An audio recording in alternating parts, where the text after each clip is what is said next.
वक्रतुण्ड महाकाय सूर्यकोटि समप्रभ निर्विघ्नं कुरु मे देव सर्वकार्येषु सर्वदा। जब रात होती है तो हम एक दिया जला लेते हैं और उस रोशनी में खुद को महफूज समझते हैं, मगर उस रोशनी के परे जो अंधेरा है वो अपने अंदर बहुत सारी कहानियां समेटे हुए है और इन्हीं कहानियों को आपको लेकर आता है रात के अंधेरे में।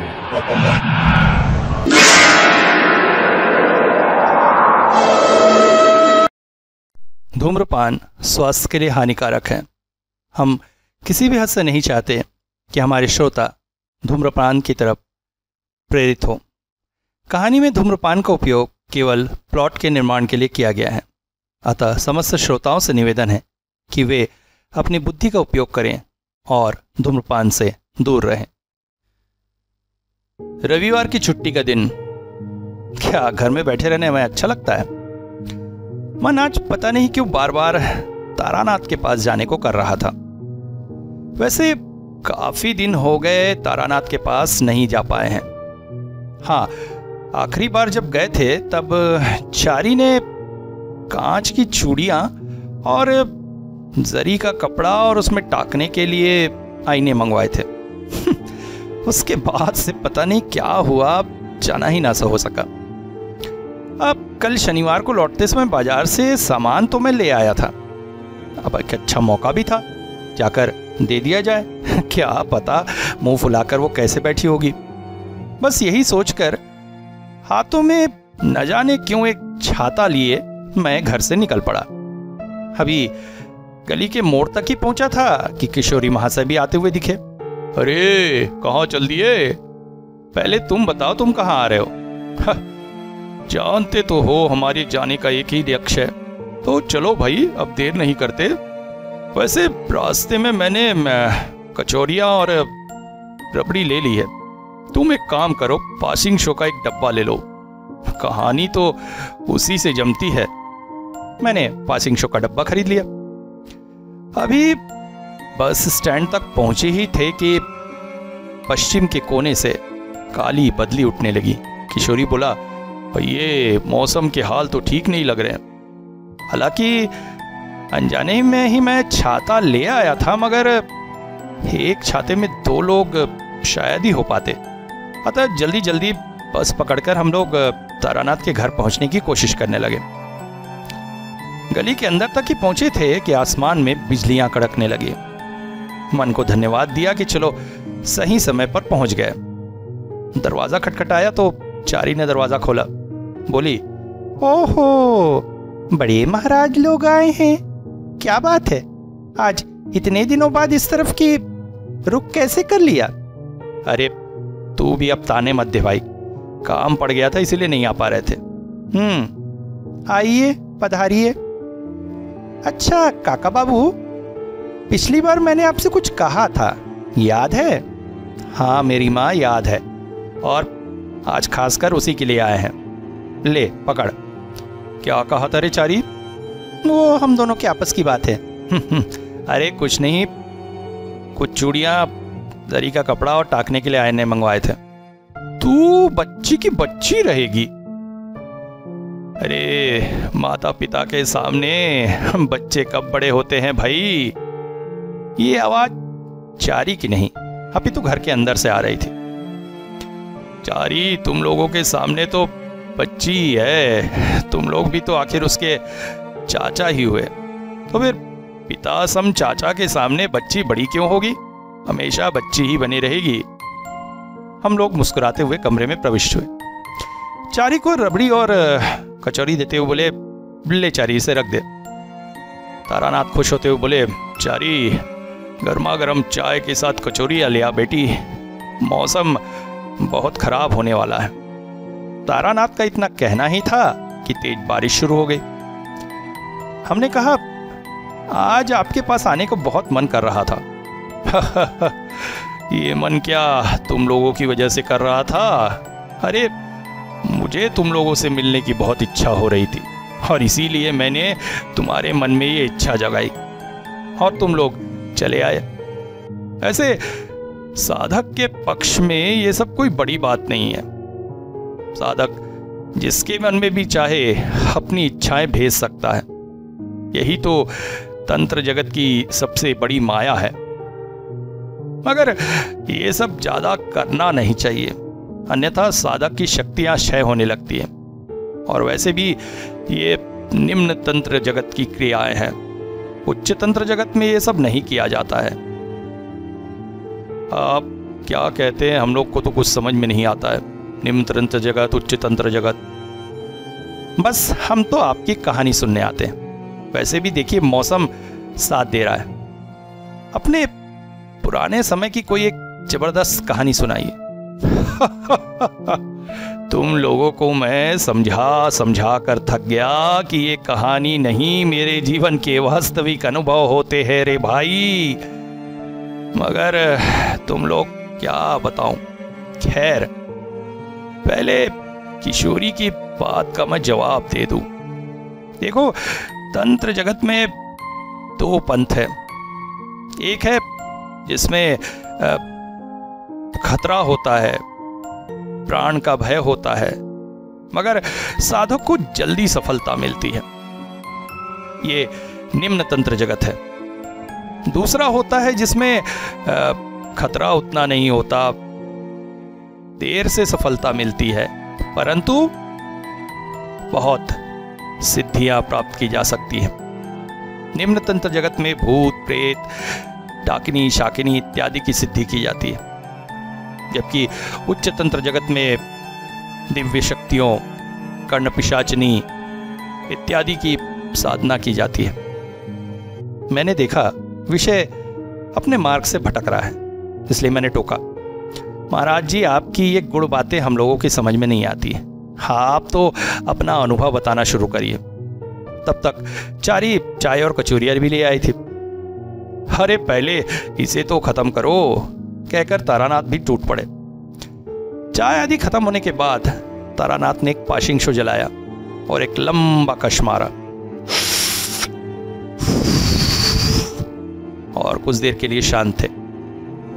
हम संभल कर बैठ गए, क्योंकि अब समय था कहानी शुरू होने का। नहीं तारानाथ के अनुभव शुरू होने का। आज तुम लोगों को एक समय की बात बताता हूं। ये मधु सुंदरी देवी से मिलने के बाद का ही समय था। इस समय मैं बहुत भ्रमण कर रहा था, दूर दूर निकल जाता था। बहुत से साधु, सन्यासियों, तांत्रिकों से मुलाकात हुई, कुछ सच्चे, कुछ झूठे।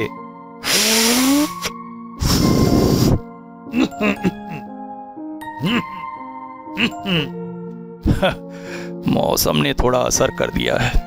खैर, तो ऐसे ही घूमते घूमते एक बार बहुत दूर निकल गया।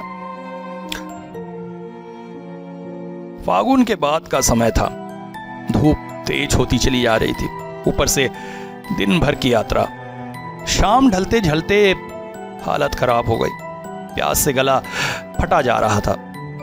एक गांव में पहुंचा, गांव का जो पहला घर दिखा उसी पर दस्तक दी। काफी देर दस्तक देने के बाद एक पुरुष की आवाज आई। कौन है?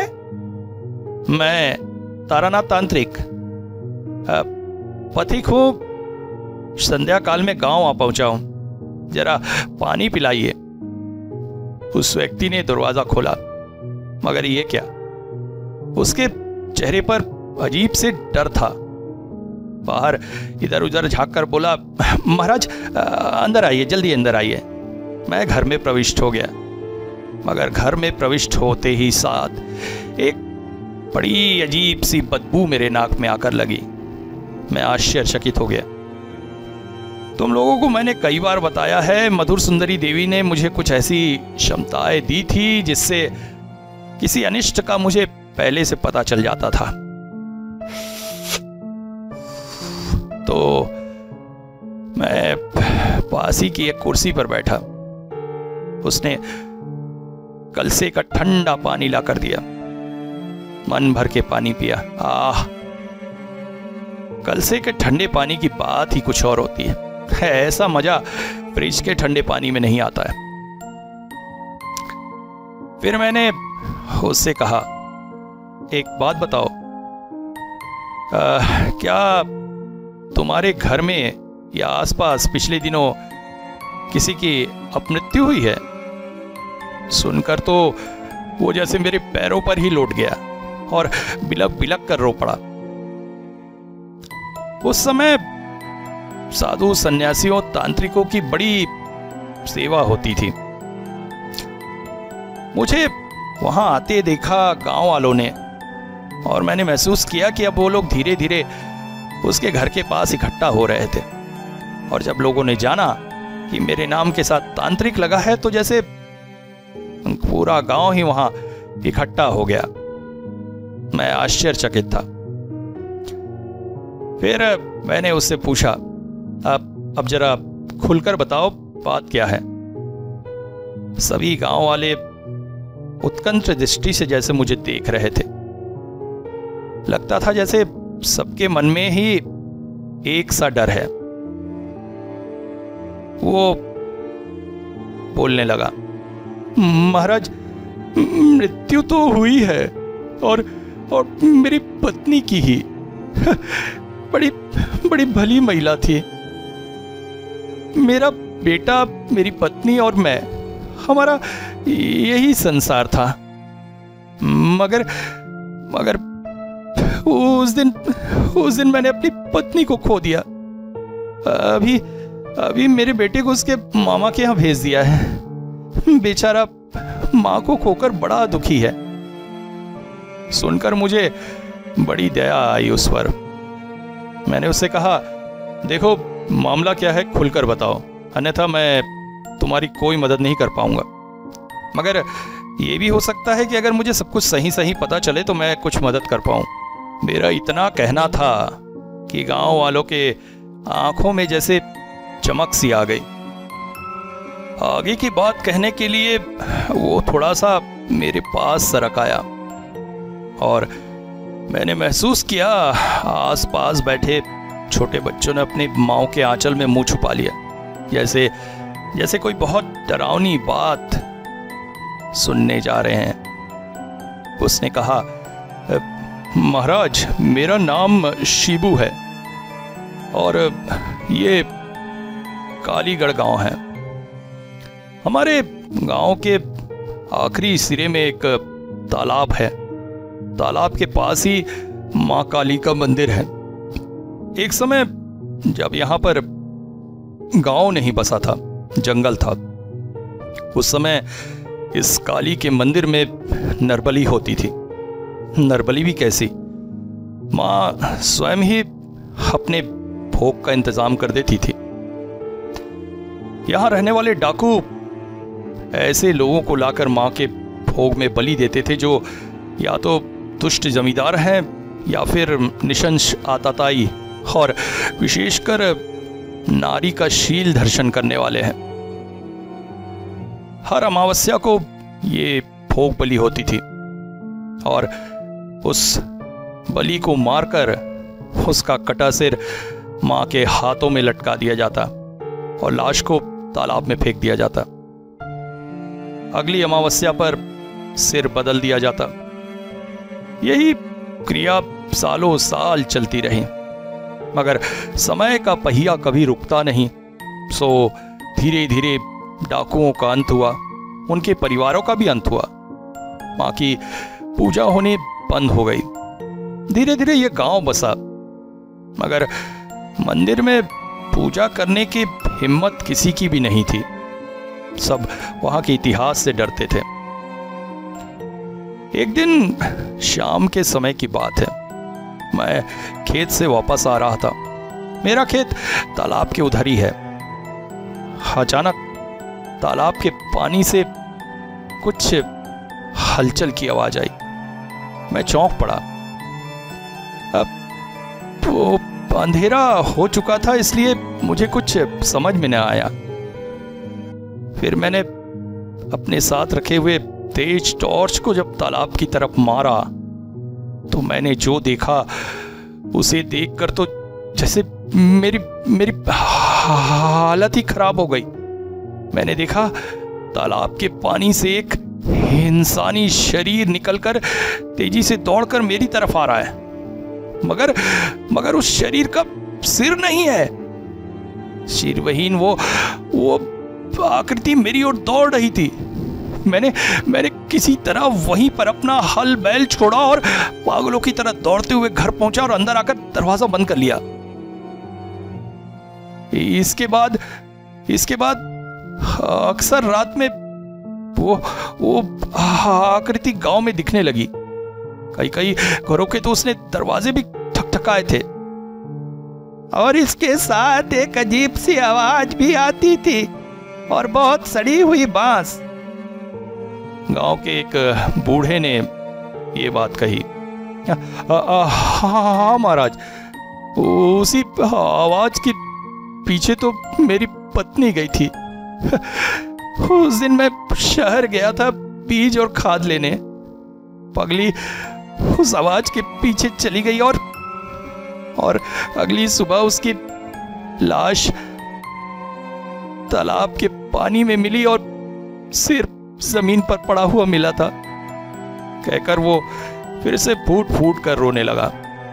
मैं आश्चर्यचकित हुआ, ये क्या हो सकता है? हालांकि इस विषय में कुछ तो मुझे जानकारी थी। निम्न डामर तंत्र में ऐसी प्रेतात्माओं को स्कंदकटा या सरकटा कहा जाता है। ये बहुत खतरनाक प्रेतात्माएं होती हैं। इसके बाद मैंने गांव वालों को उनके घर भेज दिया और कहा 1-2 दिन में इस विषय में अवश्य कुछ न कुछ करूंगा। उस दिन भोजन का जो प्रबंध हुआ था शिवू के घर में, तुम लोगों को मैं बता नहीं सकता। पुरुष होकर भी बेचारे के खाना पकाने की कला बहुत अच्छे से आती थी। उस पर बड़ी दया आ रही थी।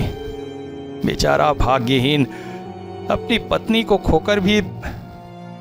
खैर, उस दिन शाम होते होते मैं नींद से जागा।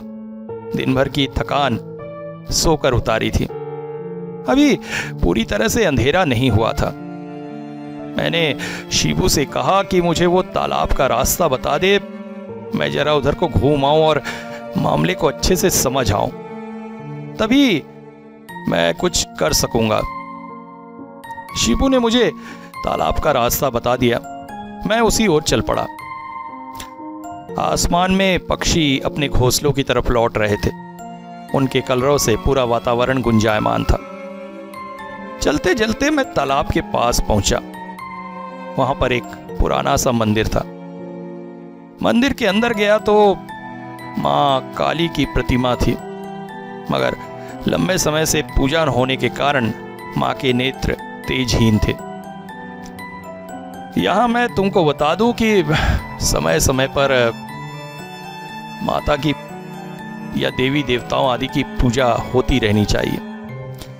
लंबे समय तक अगर पूजा न हो तो मूर्ति में जो प्राण प्रतिष्ठा होती है वो तेजहीन हो जाती है और फिर मूर्ति देवत्व को धारण किए हुए नहीं रहती है। मां को प्रणाम करके मैं तालाब की ओर चल पड़ा था। मैंने देखा अब धीरे धीरे अंधेरा भी होने लगा था और तभी तालाब के शांत जल में अचानक हलचल हुई और मेरे सामने प्रकट हुआ वही सरकटा। तालाब के पानी से निकलकर अजीब सी गड़गड़ाहट की आवाज करता हुआ वो मेरी तरफ बढ़ा चला आ रहा था, मगर मुझे कोई विशेष डर नहीं था। मेरा, तुम तो जानते हो, हमेशा शरीर बंधन मंत्र से शरीर बाधित होता है। मैंने तालाब का थोड़ा सा जल उठाया और प्रेत शमन मंत्र का जाप करने लगा और फिर जल उस प्रेत की तरफ छिड़क दिया। एक भयंकर चित्कार के साथ उसका शरीर निस्तेज होकर पानी पर गिर पड़ा।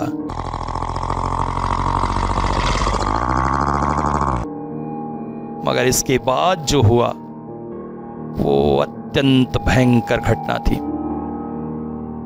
वो ये थी कि अचानक आसपास का वातावरण उसी खरखराहट भरी आवाज से गूंज उठा और मैंने देखा तालाब के पीछे के जंगल से ढेर सारे वैसे ही सर्वहीन शरीर निकलकर मेरी ओर बढ़े चले आ रहे हैं।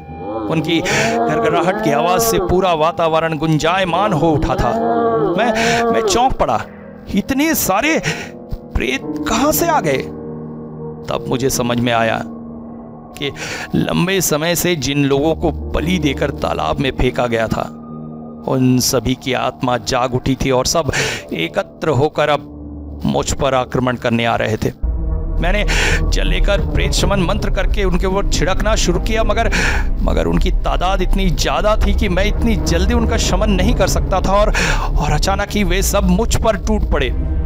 उनके सांकल जैसे वो हाथ मेरे गले पर कसते चले जा रहे थे। मेरा दम घुटने लगा था। मुझे समझ में नहीं आ रहा था मैं इनके चंगुल से कैसे छूटूंगा। इतने सारे प्रेत एक साथ मुझ पर आक्रमण कर रहे थे।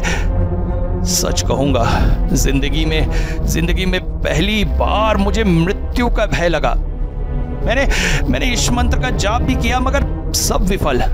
समझ में नहीं आ रहा था इनको इतनी ज्यादा शक्ति कैसे मिल गई कि शरीर बंधन से बंधे मेरे शरीर को ये लोग छू सक रहे हैं, मुझ पर आक्रमण कर सक रहे हैं और मैं असहाय सा मृत्यु की ओर बढ़ा चला जा रहा था। तभी अचानक एक आश्चर्यजनक घटना घटी। एक नारी की आवाज कानों में पड़ी।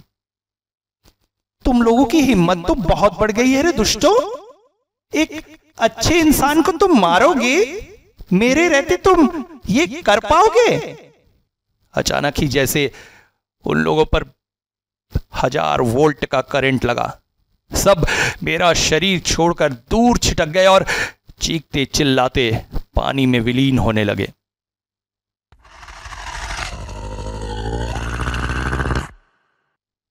मैं चौंक कर मुड़कर देखा, आखिर किसकी आवाज है ये? और तभी मैंने देखा मैं बिस्तर पर लेटा हुआ था। ओह, इसका मतलब मैं स्वप्न देख रहा था। मगर स्वप्न में वो लड़की कौन थी जिसकी आवाज मैंने सुनी? मुझे इस तरह से चौंक कर उठते देखकर शिबू भी भयभीत हो गया। क्या हो गया महाराज, क्या हो गया? आप ऐसे चौंक कर उठ रहे, कोई खराब सपना देखा क्या? हाँ, बड़ा विचित्र सपना था। अब बाहर धुंधलका बढ़ रहा था। मैं हाथ मुंह धोने के लिए घर से बाहर निकला ही था कि एक और आश्चर्यजनक घटना हुई। मैंने देखा शिबू के घर की चौहद्दी के पार जो बड़ा सा वट का पेड़ है, उसके तने के ठीक पास एक आकृति खड़ी है जो ऐसा लग रहा है मेरी तरफ ही देख रही है। अंधेरे में थोड़ा समय लगा उस आकृति को पहचानने में, मगर जैसे ही मैं उस आकृति को पहचाना, आश्चर्यचकित हो उठा मैं। ये वही साधु थे जो मुझे सालों पहले मिले थे और जिन्होंने कहा था जब जब मुझ पर प्राण का भय निर्भर होगा, वो मुझे दर्शन देंगे और मार्गदर्शन करेंगे। तभी अचानक मेरे कानों में उनकी आवाज सुनाई दी। तारा, मूर्खता मत कर। ये प्रेत बहुत शक्तिशाली है, इनसे तू नहीं लड़ सकता। बल्कि शमशान काली की पूजा कर, उसे जागृत कर, उसमें प्राण प्रतिष्ठा कर। माँ काली ही तुझे और इस गांव को उन प्रेतों से बचा सकती है। काली का निर्देश तो तुझे स्वप्न में प्राप्त हो ही गया है, अब बारी तेरी है। मैं चौंक उठा। ओह, तो क्या स्वप्न में मैंने जो आवाज सुनी थी वो स्वयं मां काली की थी? ओह, कैसा आश्चर्यजनक संयोग था। मैंने तुरंत ही शिबू से कहा कि गांव वालों को इकट्ठा करे। वैसे शाम ढलने के बाद गांव वाले घरों से नहीं निकलते थे, मगर आज शायद मुझ पर भरोसा करके सब शिवू के घर के आंगन में इकट्ठा थे। मैंने उनसे कहा, ये शक्तियां कोई और नहीं, वो समस्त अतृप्त आत्माएं हैं जिन्हें डाकुओं ने बलि दी थी। इनसे लड़ने का एक और एक ही साधन है, माँ काली की प्रतिमा को फिर से प्राण प्रतिष्ठा करना। और कल अमावस का दिन है, बहुत उचित संयोग। आप लोग, मैं कुछ सामान बता रहा हूं, किसी भी तरह से इन्हें इकट्ठा करिए। हमें जो करना है कल ही करना है। अगले दिन सुबह हम सब तैयारी में लग गए। पूजा शाम ढलने के बाद ही होनी थी। हम सब मंदिर के प्रांगण में इकट्ठा हुए। हालांकि मेरे मन में भय अवश्य था, क्योंकि अगर कुछ गड़बड़ होती है तो उसकी सारी जिम्मेदारी मुझ पर आनी थी। तालाब के इतने पास शाम के समय सारे गांव वाले मुझ पर विश्वास करके इकट्ठा थे और मैं मां काली पर। पूजा प्रारंभ हुई। मां काली की प्राण प्रतिष्ठा की प्रक्रिया, मंत्रों का मैंने जाप करना शुरू किया। तभी अचानक वातावरण जैसे गूंज उठा। हजारों हजार सरकटे प्रेतों की गुर्राहट से गांव वाले डर के मारे थर थर कांपने लगे थे, क्योंकि उनकी स्थिति तो मैदान में मारे जाने वाले व्यक्ति की तरह थी। क्योंकि यहाँ से भागकर न तो वो अपने घरों को जा सकते थे और न कहीं, और दूसरी ओर प्रेत उनकी तरफ बढ़े चले आ रहे थे।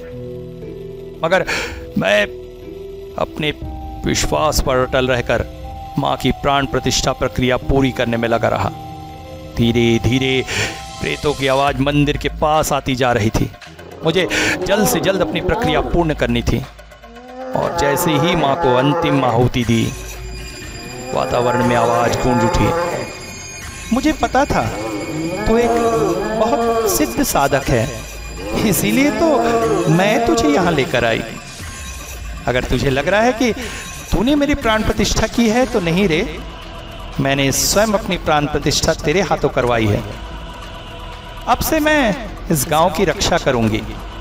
ये प्रेत गांव वालों का कुछ नहीं बिगाड़ पाएंगे, मगर हाँ, गांव वालों को समझा दे, नियमित मेरी पूजा होनी जरूरी है। मैंने थर थर कांपते हुए हाथों से मां के आगे सिर टेका। मैं प्रत्यक्ष मां की आवाज सुन रहा था। बाहर गांव वालों को ये आवाज सुनाई दी या नहीं मुझे पता नहीं, और तभी मां के विग्रह से एक पीली रोशनी निकली और सभी लोगों की आंखों के सामने उड़ती चली गई उन प्रेतों की तरफ। और फिर वातावरण में भयंकर चित्कार गूंज उठे और समस्त प्रेतों के शरीर धधक उठे अग्नि से। नाश हो गया उन प्रेतों का। सारे गांव वाले मेरे पैरों पर गिर रहे थे, मगर मैंने बड़ी मुश्किल से उन्हें समझाया कि इसमें मेरा कोई भी योगदान नहीं। जो कुछ किया है मां काली ने किया है। अब प्रतिदिन नियमित रूप से मां की यहाँ पूजा होनी चाहिए और अमावस्या को विशेष पूजा होनी चाहिए। किसी अच्छे सिद्ध पंडित को इस काम के लिए स्थापित किया जाए और ये सारा खर्चा गांव वाले चंदे के रूप में उठाए।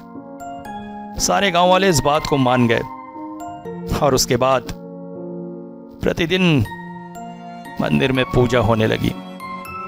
और फिर उस गांव में प्रेतों का उत्पात कभी नहीं हुआ।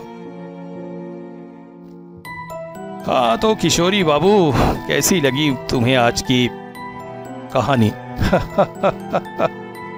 किशोरी अब तक चुपचाप सारी कहानी सुन रहा था। अचानक जैसे किसी घोर से जागा।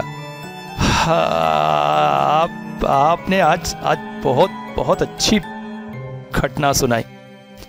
तभी अचानक चारी ने आकर कहा कि आज रात हम लोग वहीं खाएं, क्योंकि बारिश का जो जोर था वो अभी तक थमा ना था। हो सकता है रात में हमें यहीं रुकना पड़े। और खाना भी तो हम दोनों की पसंद का ही बना था, खिचड़ी और इलिश मछली का झोल।